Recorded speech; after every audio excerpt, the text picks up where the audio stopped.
इंसान तय करता है दुख क्या है, ईश्वर नहीं। एक खुशहाल परिवार जिसमें माता पिता, दादा और भाई बहन थे, उन्हें अपनी खुशियों पर नाज था। एक दिन ऐसा आया जब पिता ने साथ छोड़ दिया। अपने बेटे के चले जाने से दादाजी को बेहद अफसोस था, पर उन्होंने अपनी बहू और पोते और पोती के भविष्य को पहला स्थान दिया और अपने गांवों को छोड़कर नई राह पर चलने का जज्बा अपने घर वालों को दिया। लेकिन एक साल बाद उनके पोते की एक दुर्घटना में मृत्यु हो गई। यह वक्त बहुत गंभीर था, पर इस वक्त में भी दादाजी और उनकी बहू ने संयम से काम लिया।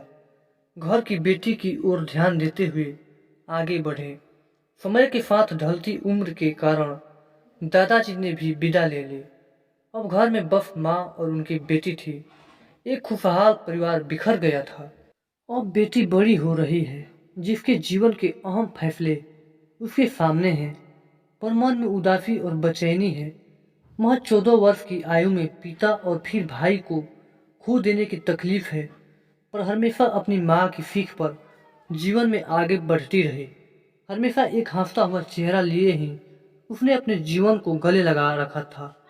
एक दिन अकेलेपन के बाण टूट गए और उसने भरी हुई आंखों से अपनी माँ से पूछा, माँ, आप हमेशा कहती हो कि हमारी जिंदगी बहुत अच्छी है, दुनिया में बहुत तकलीफ है, पर हमारे साथ ईश्वर है।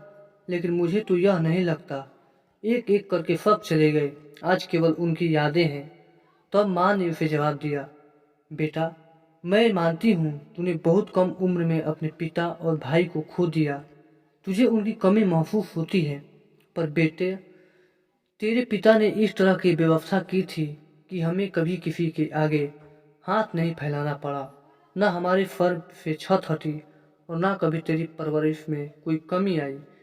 तेरे और मेरे नसीब में उन सबसे दूर जाना तय था, पर ईश्वर में विश्वास रखते हुए हमने हमेशा उसका आदर करके जिंदगी को गले लगाया। उस कारण ही हमें इस दुख को जीने की ताकत मिली। अगर यह हिम्मत नहीं होती तो आज हमारी जिंदगी एक अभिशाप बन जाती। कहानी से सीख, खुशी और गम एक ही सिक्के के दो पहलू हैं और हर एक पहलू जिंदगी में दस्तक देता है। बस व्यक्ति को गम को बड़ा नहीं बल्कि छोटा करके देखना चाहिए। अक्सर ही मनुष्य यह सोचता है कि दूसरे के पास कितना पैसा है, खुशियाँ है, मेरे पास कुछ नहीं। ऐसा सोच हमेशा तकलीफ को बढ़ाती है और कामयाबी से दूर ले जाती है। जबकि अगर व्यक्ति ऐसा सोचे कि अगला कितना दुखी है, उसके तकलीफों से अपनी खुशियों का मापदंड करे, तो उसे ईश्वर की दी जिंदगी पर अभिमान होगा। इंसान तय करता है दुख क्या है, ईश्वर नहीं। आपको हमारी कहानी कैसी लगी कमेंट जरूर करें और चैनल पर नए हैं तो सब्सक्राइब भी कर लें। धन्यवाद।